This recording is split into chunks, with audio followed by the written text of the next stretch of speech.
Hello,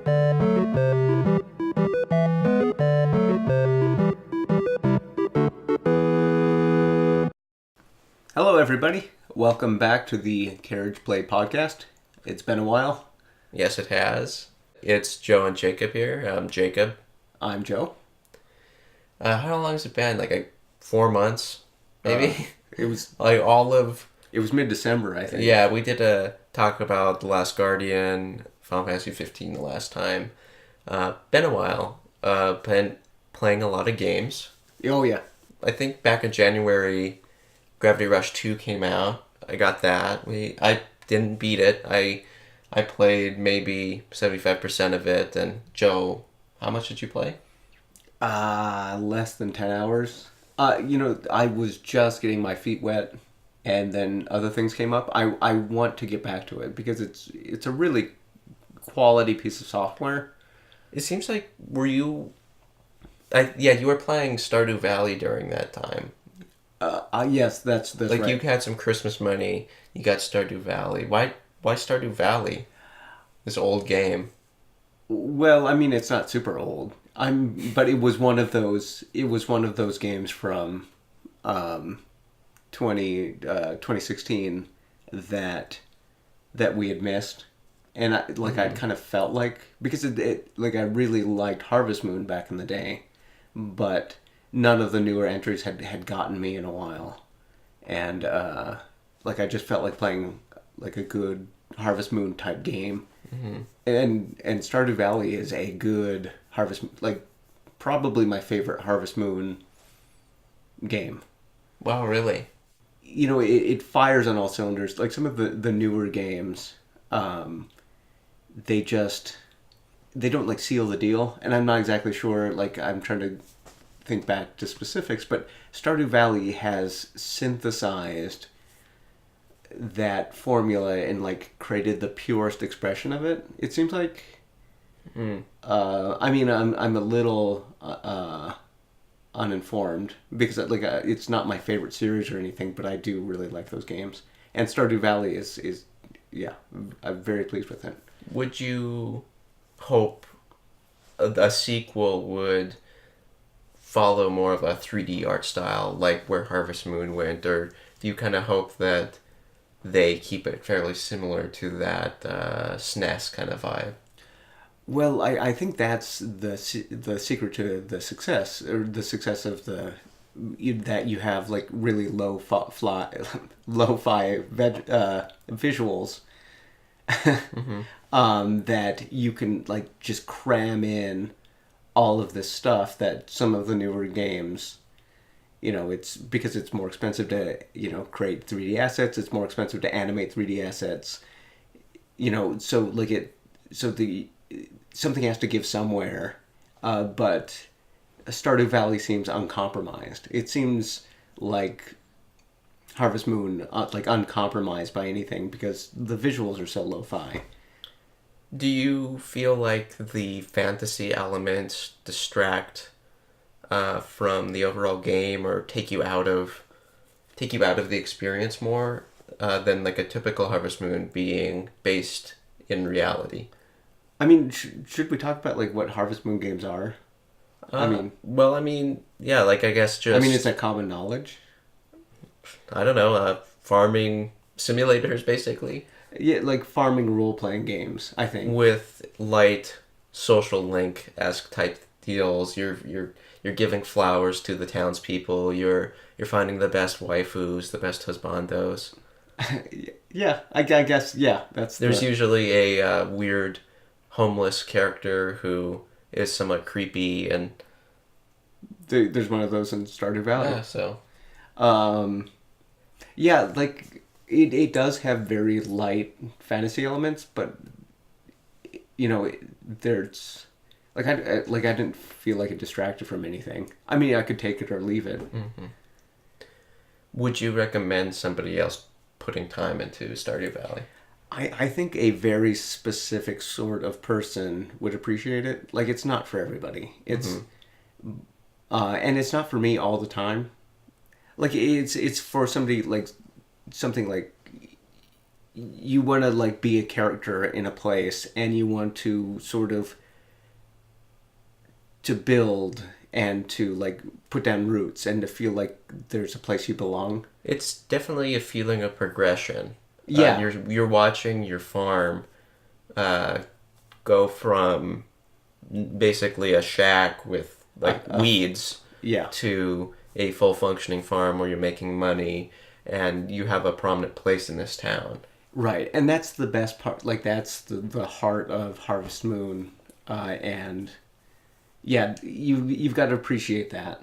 And you think Stardew Valley captures that feeling? Oh, absolutely. Like it, just they get it in a way that I kind of feel like.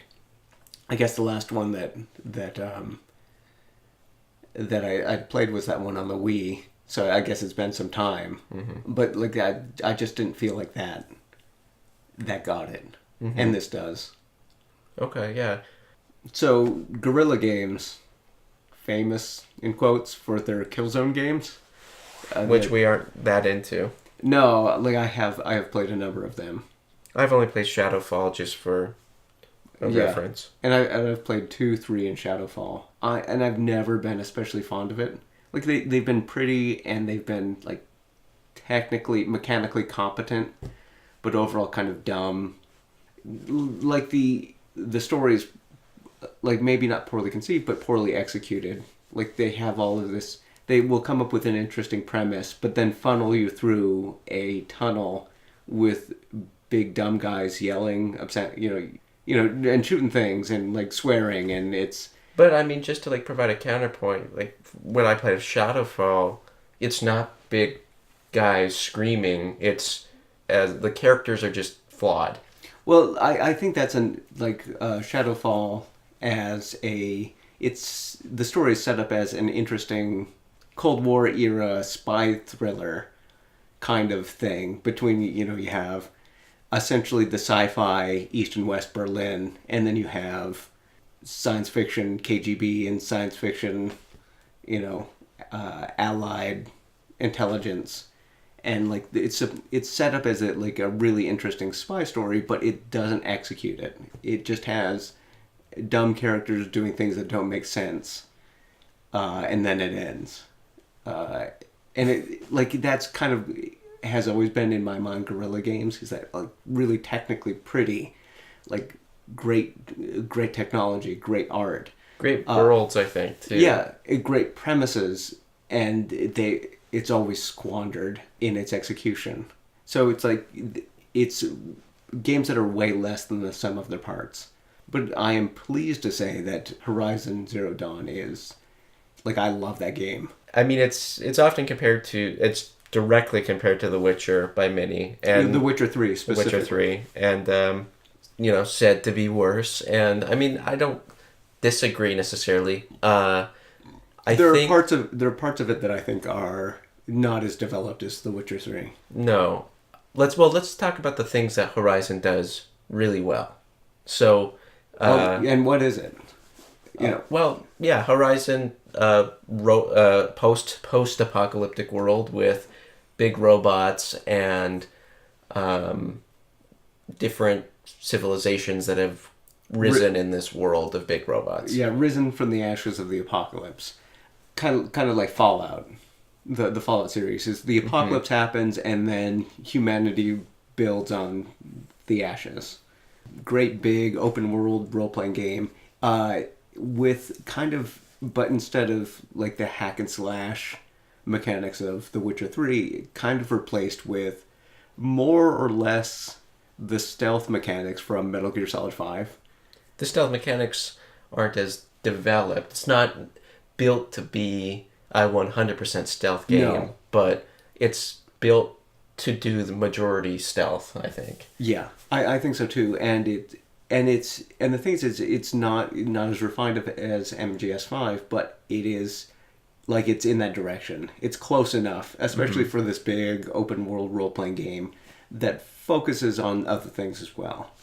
I think that Horizon's gameplay, I don't like the word, but I think that the combat and how it feels to explore that world, how it feels to fight, how it feels to sneak, is one of the game's strongest points. Yeah.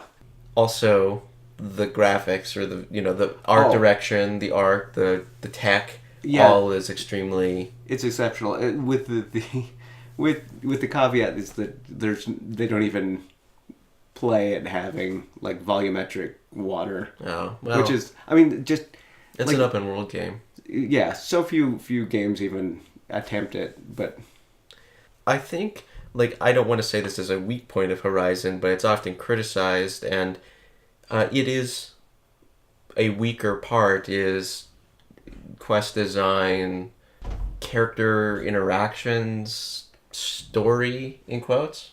and I think it's because when you make the direct comparison to things like Elder Scrolls or things like The Witcher, like those really dig in deep to quest design, and Horizon keeps everything pretty much surface level. It's very light, but it clearly sets out to be very light as well. But it's not bad. It's just not. It's just not heavy. It's not deep. And the thing is, just like me personally, I prefer like just really dig in really deep. But like it, Horizon doesn't fall on its face here. Like it's still very good. And you're not laughing. It's not laughably bad. It's not embarrassingly bad.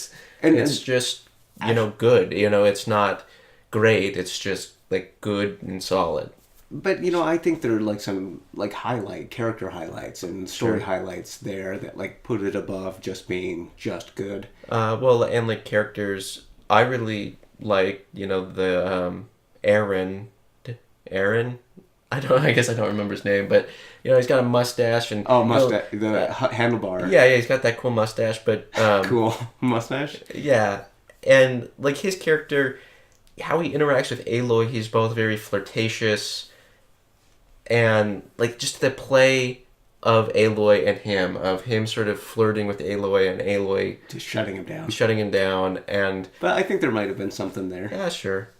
But I think like that character, this Aaron character, he's got a very strong arc too. As he starts in one place, he's in another place in the middle, and at a completely different place by the end. Right. Yeah, he's kind of like an embarrassing screw up braggart sort of, and and then he kind of comes into his own. But like the character standout for me is Nil. Oh yeah. Yeah. Maybe, I mean, if we win Battle Royale, PlayStation All-Stars Battle Royale 2 is announced, Nil is going to be the poster boy. Hopefully. But like that... Nil and Mikey from Until Dawn. Nil was... Well, Nil is he's like a quest giver for the bandit camps in Horizon, and his character is very interesting, where he's very... psychotic, I don't know, is that the word? No, he would be a psychopath. Sure. Like he's somebody who lacks a conscience, but he's also very likable and friendly. And charismatic, like psychopaths tend to be. The closest character I can think of to compare it to is, do you remember in the Knights of the Old Republic the android HK-47? Mm-hmm, sure. Who is obviously evil, obviously evil, but like there's something really charming about him. But yeah, the story, like I like it. The world, it's fun to explore. It looks amazing. It has a great premise.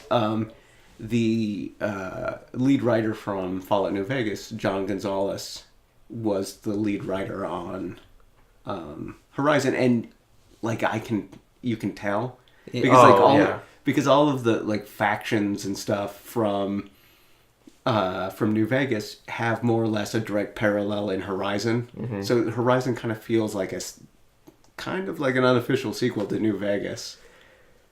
Yeah, I mean they're going after different things. Like New Vegas is a lot more quest driven. It's a lot more sure, but I think there's hope that Horizon did very well critically and commercially. Sequel to Horizon, John Gonzalez is given free rein to really dig in deep. Without going into spoilers, can I just sort of talk to you about my hopes for a sequel? Sure. They obviously set it up for a sequel. I I say obviously because I've beaten it. That's not really. It's like Yeah, a cliffhanger, whatever. yeah, that great spoiler is like, yeah, they set up this game for a sequel. Well, I was hoping that they wouldn't, and that's kind of what I'm going to talk about. Here, like I don't want to see Horizon 2 and just see a bigger Thunderjaw. With the Thunderjaws are the T-Rex robots. I don't want to just see a bigger one of those, and that's what makes it a sequel. I want to see something different. I want to see, and I was kind of talking to Joe here. I was thinking like a water themed where you're on a boat and there's robot sharks and there's robot whales and robot giant squid and there's like a kraken and this like kind of Wind Waker esque you're sailing around, or like Assassin's Creed 4 Black Flag where you're sailing around to all these different islands because using the same premise, the premise that the humanity, like civilization, has ended, and then giant robots have sort of taken up is the kind of the dominant life form, and then humanity is pushed off to the periphery, and then just take that premise and put us somewhere completely different, not the, because if they how they even set Horizon, where they set it, and the geographic regions that they break it up into, that they pretty much have covered most of the regions you could show around the world. Yeah, the different biomes. They have a desert, and they have the snowy mountains, and they have a jungle. Alpine forests, and you have like a little bit of grassland. You have kind of for a game that's landlocked, you're hitting all of the major biomes. So if you ask, well, where do they go for a sequel? You don't just like set it in the same place because we've already been there, we've already existed there. How can you really make that different with the exception of adding a couple more, quests? And then, there's just so many other. I think you go to the ocean. Yeah, I think that is a very good idea, and it's. I think it would be a lot of work for their tech team to figure it out, but like, if anybody's up to the challenge, I think it's these guys because they, using this as a platform to build on, like I see very, very bright thing for this, but at the same time, like it's worrying that like what if they rest on their laurels? Mm-hmm. This is just Horizon, and every other sequel feels like just an expansion pack, and like I'm still on board, but like that's not nearly as exciting as taking it to the next level. Another game that came out really close to Horizon that I've gotten 3 endings for, and Joe's just started for the most part, is Nier Automata. Yeah. So Nier Automata, the sequel to the very popular first Nier, it kind of a cult classic game. The first Nier. Oh yeah, very. I mean, I think the definition of a cult classic. Mm-hmm. It when the original Nier came out in 2011, 2010, it was, critically panned like across the board. Yeah. But it would just took people like actually playing it and just like how good it was. And something that really annoys me is so often the talk about Nier 1 is, oh yeah, the story's so cool, the characters are great, the world's cool, the music's good, but man, just like the gameplay is just garbage. And like, it's not great, it's whatever, but it's like a competent... It's totally presentable. It's a competent action RPG. Yeah. It's... point to, like, all these people complaining about it, point to all of these games that do action RPGs so much better. Like Souls, I guess, would be like a very, very, very solid action RPG. But I mean, aside from that, I guess there's like the 3D Zeldas and. I don't think the 3D Zeldas have better mechanics than the original Nier. Wow, you said that, dude. I just don't. Our viewership just plummeted, man. From 2 to 1, cut our viewership in half. Yeah. That's just like a nitpick, though. But Nier Automata, the sequel, Developed by Platinum and Square Enix involvement. Yeah, Platinum Games of Like Bayonetta. yeah, like stylish Japanese action games. And I mean, Nier Automata is very much in line with that. I haven't personally played any other Platinum games, so I don't know like how it stacks up against like in terms of gameplay to those. But I mean, Nier Automata is a very solid action RPG. Yeah, and it's and the thing is like there are technical problems. It's not There's like frame rate issues or there's something. frame rate like it's everything seems like low poly and low texture and kind of low res and like it's the thing is like it on paper it's like an ugly old looking game, but like the art I think overcomes. Yeah, you'll definitely go through a feeling of wow, this game is ugly to wow, this kind of pretty. It's kind of a pretty game. And I think it's art direction all the way, but like it's a seamless world, which is nice. but it definitely captures that feeling of the original Nier of a world. Stephen King has this kind of idea that he like or maybe like a motif from his the Dark Tower series of this idea of like a world that has moved on. Like the world has peaked and now it's just slowly dying and like everything is kind of sad and slow. And it's the Nier games have that sort of like the world has moved on. Like the world is over and like it just like slowly dying. And I think both like the original Nier and this one thankfully have that sort of it's maybe just on paper it's like it's an action role playing game with so what, but it's this world that it takes place in. It's so sad and it's and the music reflects it and like the art direction and like your interaction with characters and the people who live in these places is that the world is over kind of thing is my take. It's the post apocalypse where you play as a female protagonist, a strong female protagonist In a world taken over by robots. Yeah, in the Northwest United States. Spoiler. It's not a spoiler. They never say that. Well, no, for Horizon. Oh. Yeah, whoops. It's not a whoops, but everybody knows that, bro.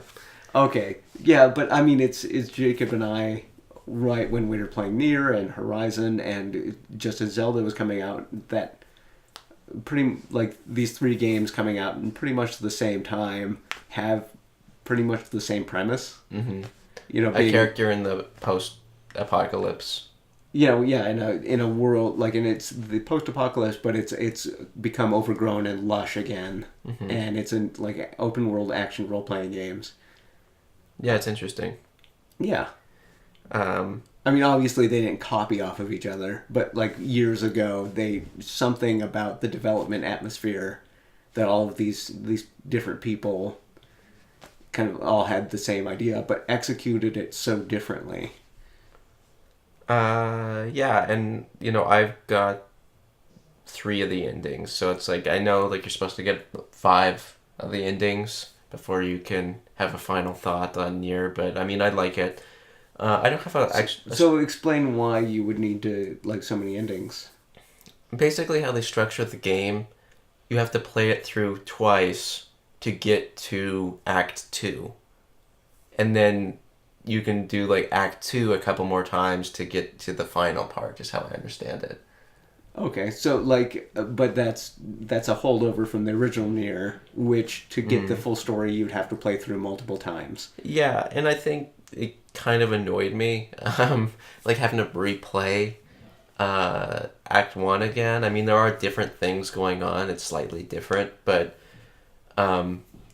it's just another way of doing multiple endings. But it's odd. I don't have a strong desire to go back and do the other endings actually, and part of that might just be like I'm just so invested in this game that I'm playing right now.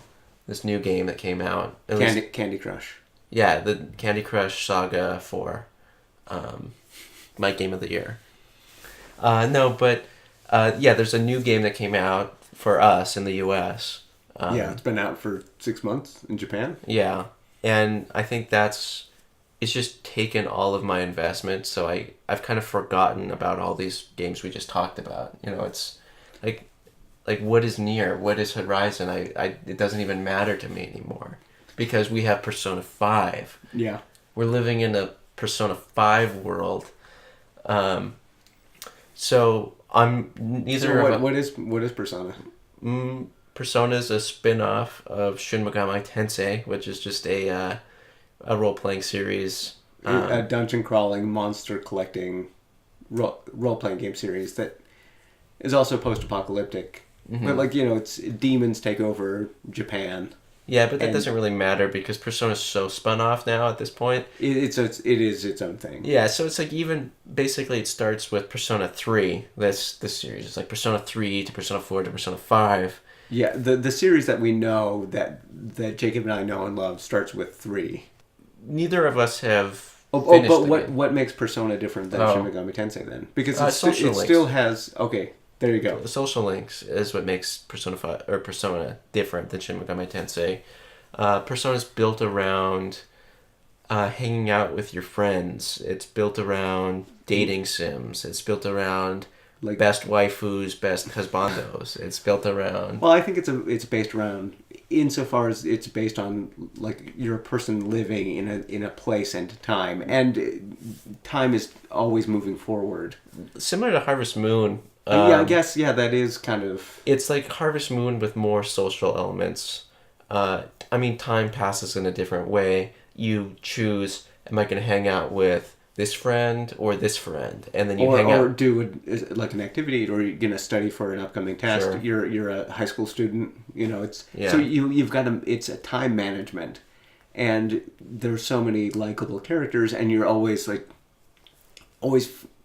what is the best use of my time, or how but there's these likable characters that maybe it doesn't benefit your character build to hang out with them. But it's like, man, I just like hanging out with that guy or that person. And so, what are you there for? And I mean, it's... you can't do everything, you know? And neither of us have beaten Persona 5 as of yet. I've put in about 45 hours. And I am slightly ahead of you. And we won't go into spoilers, but I think let's talk about what were our expectations going into Persona 5. And roughly have they been met or not. So for me, I was nervous going into Persona 5 actually. I loved Persona 4. Persona 4 was my first one. And tried going back to play Persona 3. And I couldn't get into it. Something about it, something about the characters, something about the vibes, something about how people treated you was so unlikable to me that I couldn't finish it. And you, the player character, the kind of the empty vessel, silent protagonist. Yeah, you're always a silent protagonist in Personas. Yeah. So I was a little bit nervous about Persona 5. We live in Montana, so it's kind of a rural-based area. So Persona 4 was very... relatable, yeah, because Persona 4 takes place in this rural town where there isn't a lot of stuff to do, and it's very fun. Persona 4 is it's a fun attitude, and it's this murder mystery, and Persona 5 was built in these trailers, and it was angry, and it's about being a pariah, and it's about breaking your chains, and it's about living in the city. So I was immediately off-put because I thought, is this going to be Persona 3 again? Oh, yeah. Because Persona 3, very kind of like oppressive. You're living in this like big city. Like everybody you meet is like indifferent to your presence or your like you existing. And then Persona 4, like you're the big city kid moving to the country. So everybody instantly likes you. Yeah, you're kind of the star child, or the golden boy just by being there. And it kind of like boosts your ego as like your empty vessel player character is like to have all these people interested in you, and then it's you're Freddy in Scooby-Doo. Exactly. And then Persona 5 is billed as like ramping up that tension again. But that was one of those ingredients that made Persona 4 so good. So Jacob's like, okay, wait, they're taking this key ingredient out? Like, I'm not sure how this is going to be. So how is it?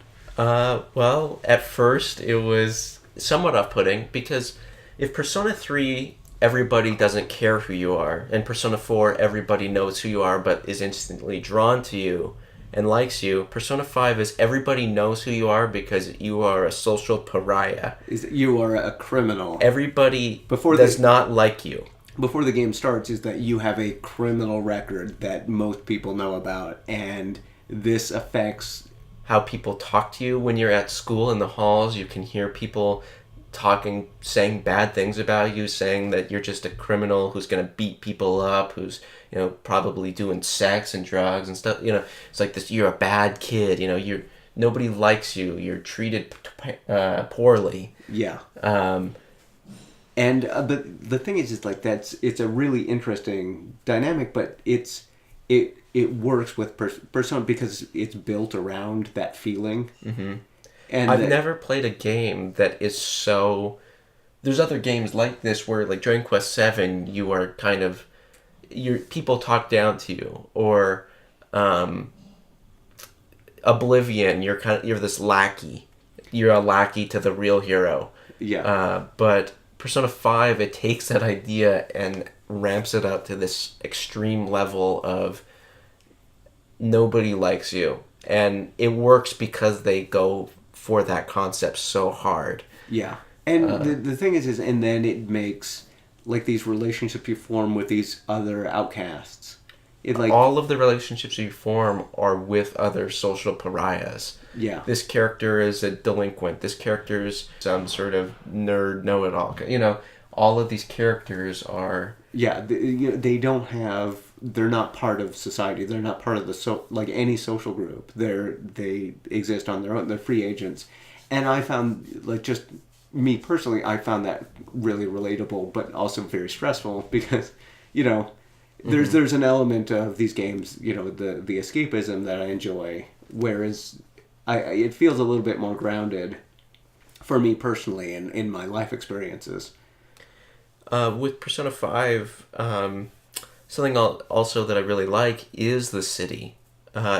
Persona 4 romanticizes, in a way, rural living in the country, living in a small town. And Persona 5 romanticizes urban and living in the city.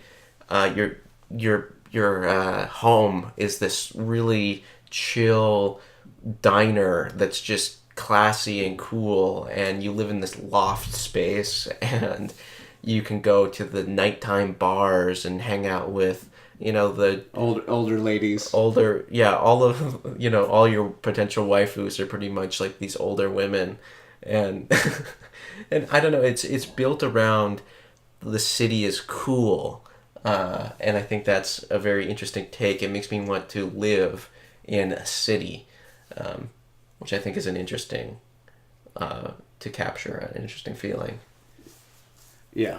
I'm very pleased. I think it's Jacob and I, when it's like all of these games, Persona 3 and 4, they have like a long lead in where the story leads you by the nose. There's very little leeway to do anything. Except it's sort of like a Japanese visual novel for the first 5 hours, and it's good, but it doesn't open up at all for the first until 5 hours is up. Persona 5 doesn't open up until 15 hours. Yeah, and I mean that's the only criticism I think I would put against Persona 5 is that it takes too long to get to the meat of what makes those games good, and that's you're a person existing in space and then managing your time and hanging out with all very interesting cast of very cool characters. It makes me nervous that newcomers to the series will get burned out. They'll think that the whole game is just pulling you through. You can't really make choices of where you're going. You can't make choices of who you hang out with. I'm worried that they'll get worried that that's all it is and quit. I can see a lot of people doing that. But I mean, I could see the same thing happening with the other Persona games, but because that period is so much shorter. Mm-hmm. You start the game, lengthy like it's essentially tutorial, and then you're in. But like it's so much longer in 5. Mm-hmm. Something that is interesting about Persona 5 is that it's almost a remake of Persona 3. Yeah, I don't like playing Persona 5 and trying to make direct comparisons to the characters from Persona 4. Because it's natural you will, because there's similar archetypes. There, you get to the town, here's your male friend that's kind of an idiot, here's your female friend. But it's so similar. Like, the characters are basically reimaginings of all the characters of Persona 3. Right. But I think done better. I think it's, how about let's make Persona 3 knowing all that we know now after doing Persona 4. And Catherine. Which was like an in-between title. Yeah. An unofficial Persona game. Yeah, well, you don't have a silent protagonist in Catherine. I guess. And you don't technically have social links. No. I mean, it's there in the background, but it's... So, I mean, I'm loving Persona 5. I think that I'll never like it more than Persona 4, but I think that it's just as good of a game as Persona 4. Yeah. And I think that's, Persona 4 is just somehow so perfectly tailored to who I am that I don't think there's going to be a game that I'm going to like more than Persona 4. But, like, Persona 5, like, is, like, amazing. And if you're not specifically just me, you might even like it more. Mm-hmm. And I think that it's one of those games that it won't be for everybody. If you don't like watching cutscenes, if you skip cutscenes in games, or if you only like battle systems in RPGs, or... Yeah, just go play a traditional Shin Megami Tensei game. Yeah, I mean, I don't know if it's going to be for you, because there's a lot of talking in Persona. There's a lot of... It is very wordy. And I don't want to say it's too wordy, it's just a lot of... You talk a lot to people. Yeah. It is mostly talking. Mm-hmm. Those are the games that we've played in this first part of the year. It's been good.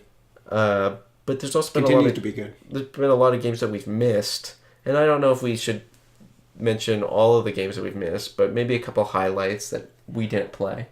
One of those being Resident Evil 7. Yeah, I was very surprised that it was so critically well received. Because, like, just from the initial reveal, aside from a cool trailer, everybody seemed really cool on it. And then it came out and, yeah, a lot of critical praise, a lot of fan praise. So there hasn't been a lot of talk about it recently. I mean, there's lots of other things going on, so that makes sense. But I do wonder if, when it comes to the end of the year, if Resident Evil 7 will be talked about in the GOTY conversation, or if it'll be kind of forgotten. Well, I mean, I think that it, as a high-profile horror game, it's naturally going to be in the talk if, genre Game of the Year awards, like best horror game. Mm-hmm. I mean, its competition would be things like Outlast 2 and, I don't know, I guess other like horror a games. Dozen indie horror games.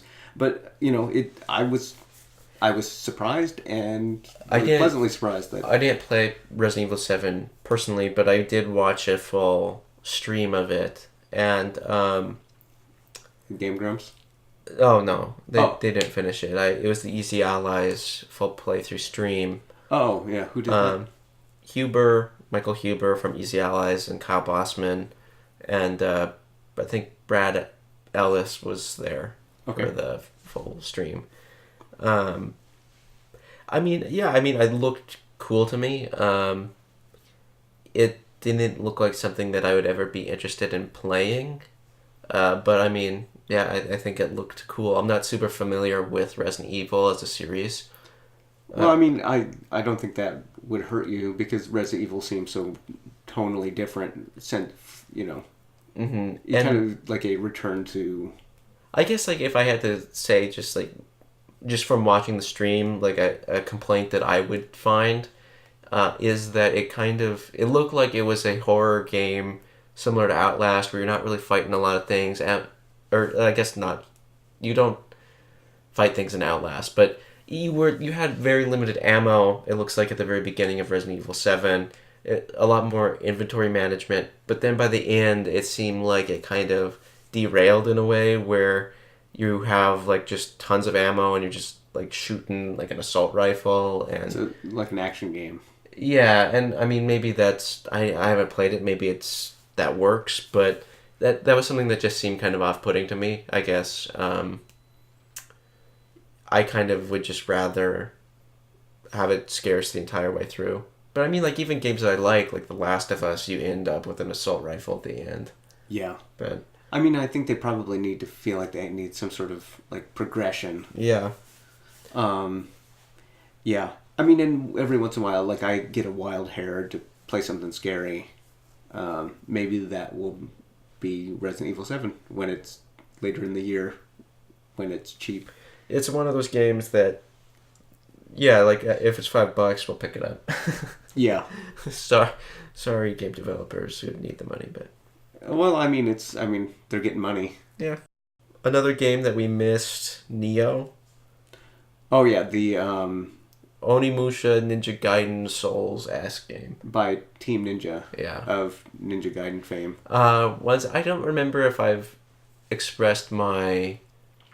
I don't know what the right word is. Distaste. I don't know. I don't Dissatisfaction? Dissatisfaction. I never really want to play Neo. I've played to completion Dark Souls 1, Dark Souls 2, Dark Souls 3, Bloodborne. No desire to ever play Neo. And you did play the beta, right? I don't know if it's the beta. I think it was like the first demo. It might have been the alpha. Okay. And I guess just like my problems with it were...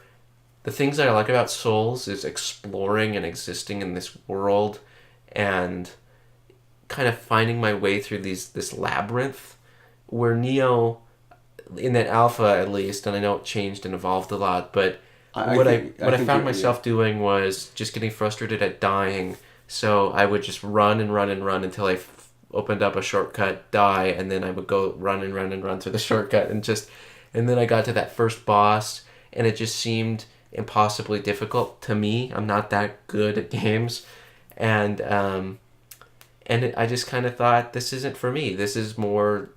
It felt more like a Ninja Gaiden type experience, which I'm just not as into. I'm not as into changing stances. I'm not as into unlocking moves and combos.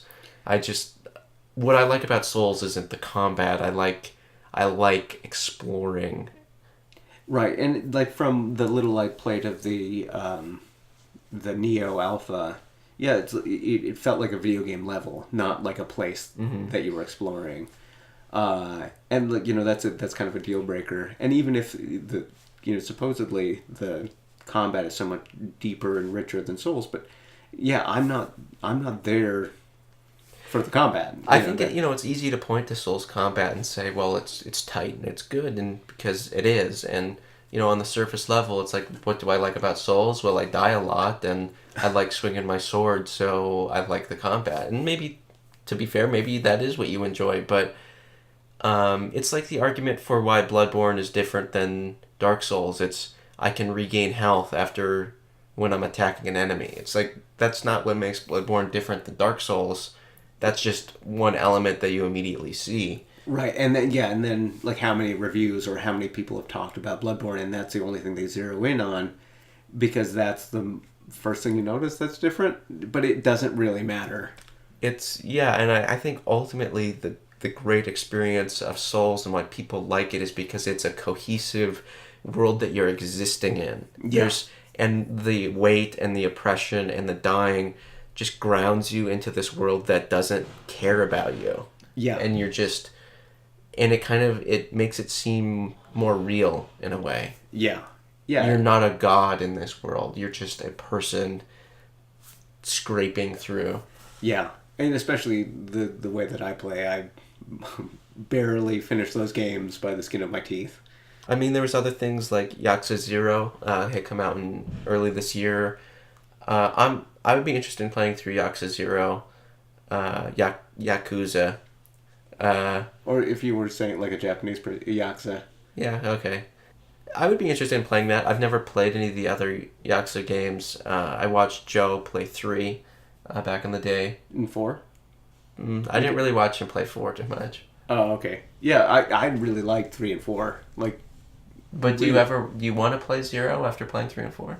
I mean, it's the thing is just 5 has come out. Like, there have been subsequent Yakuza games. It's just that, like, I know that I will like it, but I feel like I know what those games are so much is that it feels kind of, I don't know if redundant is the right word, because, like, deep down, I feel like I know what I'm getting so much that there's no mystery, or there's, like, those games I know I will enjoy them, but I don't think they will surprise me. And maybe that's the reason I haven't picked one up since 4. Mm-hmm. That, I feel like, okay, I've been there and done that. So, like, it kind of needs, like a Doc Brown spider monster to pull me in. That's Kyle Bossman from Easy Allies term. Okay, yeah. That's not our creation. Yeah. But, like, you'd need something, like, really surprising. It's like, wait, I don't know what this is exactly. I was thinking, dang, they're showing off, trailers for Yakuza 6 and Kazuma. Yeah, Kiryu Kazuma. Kazuma's supposed to be this old dude in Yakuza 6, and I'm thinking, go all out on the old dude. Make him Metal Gear Solid 4. Make him a senior citizen who is getting, like, beat up and can't fight hard, very well anymore. And why not? You have like 7 other games of him as a fit dude who can just take on anything. Yeah, like this really massive, like, chunk of a man who's the toughest Yakuza guy in the world. Yeah, and it's like, yeah, have a game where he's past his prime. And he's supposed to be, like, in his late 50s. I guess I'd have to do the math, but he's getting to be an older gentleman. But for some reason in Yakuza 6, he looks younger than before. Yeah, I mean, maybe that's like the new engine or whatever. But with Yakuza 0, I mean, I would be interested in playing it. Like Resident Evil 7, it's kind of one of those games on this pick it up when it's cheap list that we have. Yeah. And even Neo is kind of like that. I don't want to just hate on Neo because, like, it looks cool. Like, I'm glad that we live in a world where Neo exists. Yeah. Oh, go ahead. Oh, no, it's like other things that we've missed. Like recently, there's been some more, like a couple indie games, right? Yeah, like Night in the Woods. That's that one with the cats? Yeah, the anthropomorphic animals. But it's really just about kind of this malaise of people in their 20s. Mm-hmm. I don't know. Like, I think that looks interesting. It looks good. I would like to play it at some point. And Cosmic Star Heroine has just come out. That's by ZBoy Games. Yeah. Yeah, and we've played Breath of Death 7 and Cthulhu Saves the World. Yeah. And the thing is like, those games, there's some funny dialogue, but those games are kind of just not very well put together. Like, they're like, remember 16-bit role-playing games? Remember? Like, and that's sort of why they exist. And they're not done particularly well. But Cosmic Star Heroine seems like the first to be like, okay, we're going to make a proper game. And, I mean, it sucks to say they're not done very well because it's just a couple of people making that. But... Oh, so, yeah, I mean... Like, this is... I think part of what we mean is we were playing with the... you could play with the director's commentary on, where you could, like, talk to the director in the game and he would say different things. And time after time, the lines would be, we wanted to do this better, but we just decided not to. Or we ran out of time to make this cool and better, but we didn't. So it's like this level of, they even know that it could have been better. It's not like us just saying, like, you should have done better on your first game. Yeah. Because it is rough. I mean, it's rough writing and kind of rough around the edges art and... Yeah, I mean, but like like those games have heart and they have charm. Yeah. And I'm excited. Like, at some point, I want to play Cosmic Star Heroine because it seems like, okay, take the charm and the heart and then build a proper game around it, and I think it could be really good. It's weird. It's been out for like half a week as we record, but I haven't seen any official reviews yet. I mean, not that There's like a 30-page gaff thread on it, I think. Oh, yeah. I think, are we missing just like a really big game that we haven't played? No. I don't know. Like nothing that big, I don't think. And certainly not any new pieces of hardware. No, I don't think so. Nothing worth note, at least. Yeah. I mean, yeah.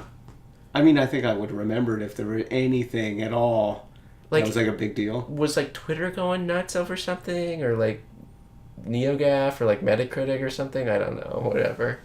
No. Horizon, though, right? Yeah.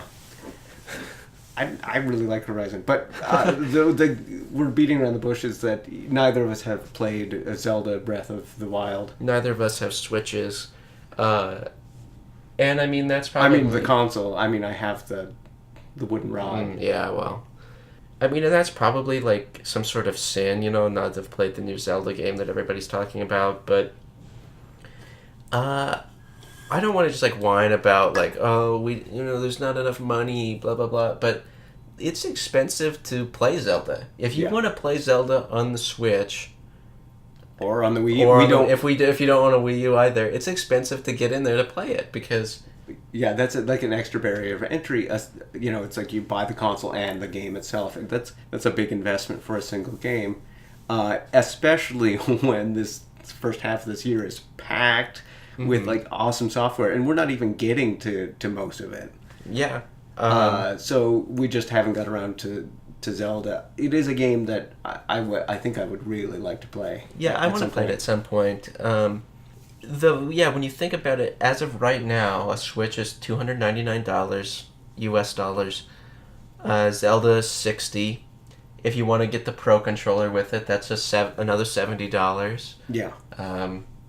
So I mean, that's just a lot. That's over $400 you're spending to play Zelda the best way you can.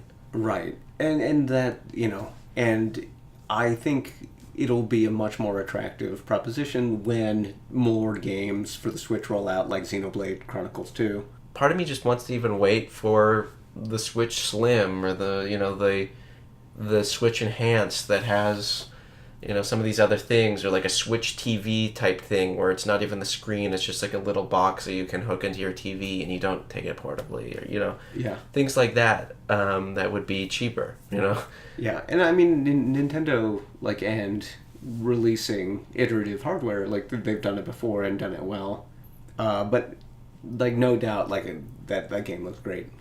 So now that we've talked about how the first half of 2017 is just killing it with software releases, what can we expect release-wise for the rest of the year? Well, I mean, there are some things that are known. Like, we know there's going to be the Final Fantasy 15 DLCs. By the way, isn't that great that there's 3 of them that are known? Episode Gladio, Episode Ignis, Episode Prompto. Okay. Each one $5. Oh, that's right. That was a pleasant surprise. And hopefully they're good. I like Final Fantasy 15 a lot. Also, other things that are known is Uncharted Lost Legacy, which is a miniature standalone Uncharted game. Yeah, it's not $40. Yeah, it's not even like a DLC at this point. It's a $40 standalone game, like mini Uncharted, starring some of the characters from the other Uncharted games. Not Nathan Drake. Had you seen that new trailer? I didn't watch it. I just thought I'm gonna get it anyway, so. Yeah. Go media blackout on it. Yeah. It made me a little wary of the story. Oh. It seemed I don't know. Eye of Indra? Yeah, it seemed a little Eye of Indra-y. Just kind of poorly thought out. Oh. Well. I mean, a little bit. I'd only seen it the once. Harsh, bud. It just seemed like kind of your bog standard, 2 people around a table pointing at maps and then referencing historical footnotes. And then it's like, oh, this is for sure where the treasure is now. It's like they looked at what is Uncharted, and then that's all they looked at. That's all they saw was just people sitting around tables and maps. Do we know if Druckmann is writing this one? No, he's not. It's I was watching the Druckmann interview Herman Hulst from Guerrilla. Mm-hmm. And Herman Hulst had asked Druckmann about that, and Druckmann said that he's more of like a advisor type position on this. He's kind of like a mentoring the other people. This is like the newbies at Naughty Dog is kind of my impression. It's like he should watch out. That didn't work well for Amy Hennig. What? Being the advisor position. Oh, yeah. Well, Druckmann will just fire all of the people anyway. Yeah. Old memes. Yeah. Old NeoGaf memes. It's still going. It's still a meme. Let's see. So, like, we're slowing down here, but okay, yeah. Ni no Kuni 2 is another game that keeps being said to come out 2017. Oh, please, oh, please, oh, please. Other things like Red Dead Redemption 2 and Assassin's Creed Egypt. That's tentative title, what we're calling it. Like, some of the NeoGaf rumors said it was, like, and again, it's NeoGaf rumors, so who knows? And this is last year before? Assassin's Creed has taken a year off, and so, like, theoretically, they're going to come back stronger than ever. But the rumors on NeoGaf is that they're taking a lot from The Witcher 3, which is interesting. Which is that's what they should be. But I mean, it's just rumors. It probably just going to be climbing lots of towers. We'll see. But I think there is like our final talking point of an expectation for the year. Oh, and this is just new as of this last week. Mm-hmm. The Japanese release date for Dragon Quest XI, which is a lot sooner than I would have ever imagined. July 27th, I think. Yeah, late July something. But for the 3DS and PS4 version. But if it's that close in Japan, okay, what are the odds that it makes it out this year or in the next 12 months here in the States? And I'm hopeful that it does. I mean, yeah, we'll see. I don't want to be pessimistic about it. I've been wrong about everything else I've ever said about Dragon Quest XI, so... what were some of those things you were wrong about? One was, like, I thought, this is vaporware. This isn't ever coming out. This is this is ugly. Like, I've just felt unnecessarily angry towards Dragon Quest XI. Since the very beginning, and like I don't feel angry anymore. I feel hopeful for it. I'm still worried. Like I'm still thinking, like, how are they going to screw this up?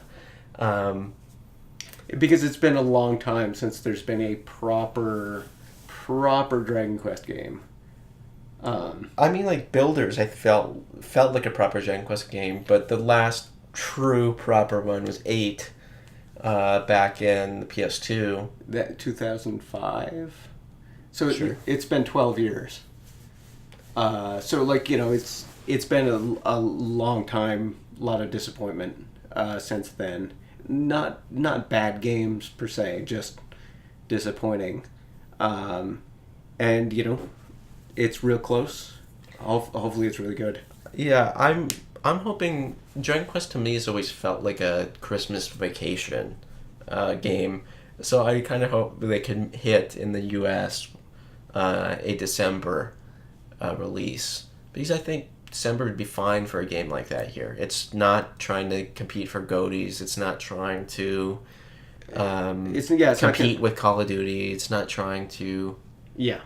It's just one of those games that people, I think, will buy no matter when it comes out. Right. And I guess it all depends on how much Square Enix thinks it's a priority to release it in English.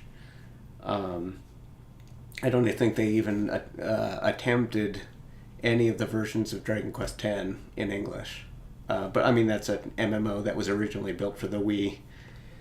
I understand why they don't want to touch it. And it seems like Square Enix has had more of a push for Dragon Quest in the West of late, with their Dragon Quest Heroes, with Dragon Quest Heroes 2 and Dragon Quest Builders. I mean, like, I open up my YouTube feed and I just keep seeing thumbnails for Dragon Quest Heroes 2 stuff, Yeah. So, like, there is a push. I guess I just don't know, like, when it will be the time that they can break through. Yeah. Hopefully this year. And Because I think it's one of those things where, like, right now Persona 5 is so strong, but if any game has the chance of, like, supplanting Persona 5 as my, like, favorite game this year, it's probably Dragon Quest 11. Mm-hmm. And maybe on the outside Ni no Kuni too, but like it would have to really step up its game. It's because I really like Ni no Kuni 1, but I don't think it plays in the same league as Persona. No.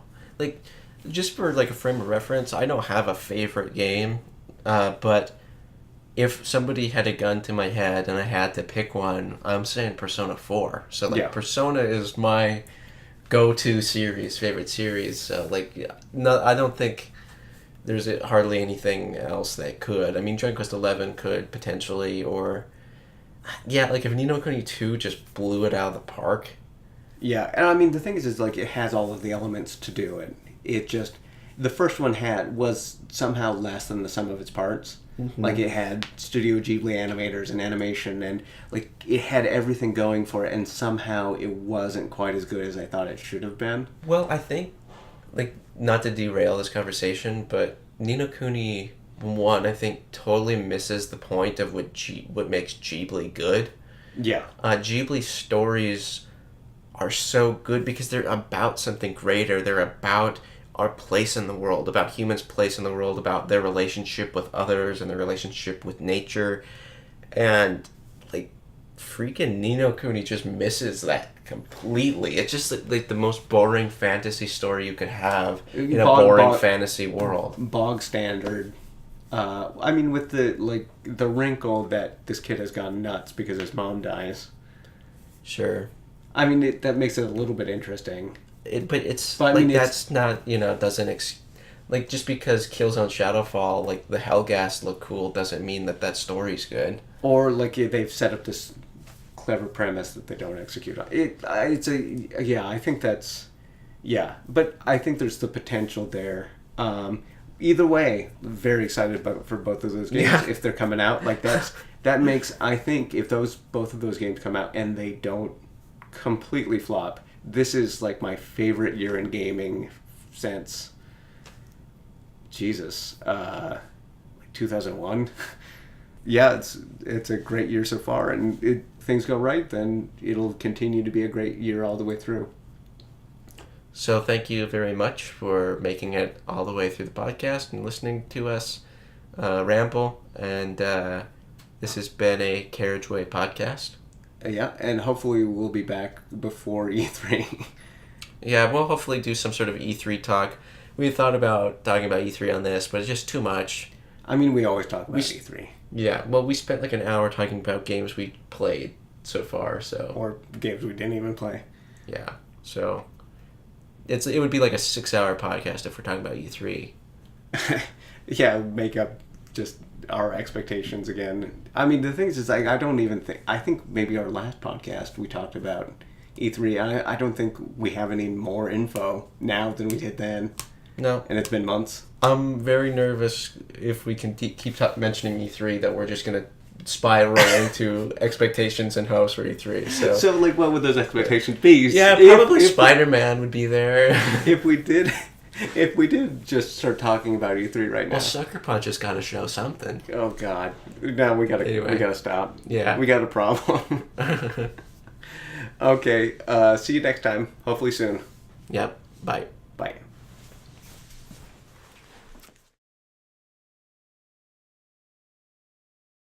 I like how annoyed you looked when I kept... God, it's getting hot in here.